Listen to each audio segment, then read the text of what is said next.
Mayo 25, 2025. Pagbasa gikan sa Santos nga Ebanghelyo sumala ni San Juan. Si Jesus miingon sa iyang mga tinunan, "Ang nahigugma kanako magtuman sa akong gisugo. Mahigugma kaniya ang akong amahan, ug ang akong amahan ug ako muanha ug magpuyo diha kaniya. Ang wala mahigugma kanako, dili motuman sa akong gisugo.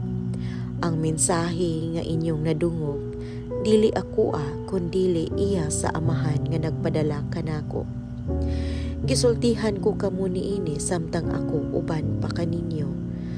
Ang manlalaban, ang Espiritu Santo nga ipadala sa amahan sa akong ngalan, magtudlo ug magpahinumdum kaninyo sa tanan nga akong gisulti kaninyo.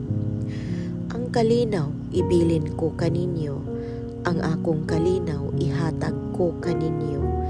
Kalinaw nga dili ingon sa ikahatag sa kalibutan. Ayaw kamog kabalaka ug ayaw kahadlok. Gisultihan ko na kamo nga mubiya ako. Apan mubalik ako. Kung gihigugma ninyo ako, malipay kamo nga muadto ako sa amahan, kay siya labaw man kanako. Gisultihan ko kamo niini karon sa wala pa kini mahitabo, aron ini kahitabo niini mutuo kamo." Ang Ebanghelyo sa Ginoo. Daygon ko ikaw, O Kristo.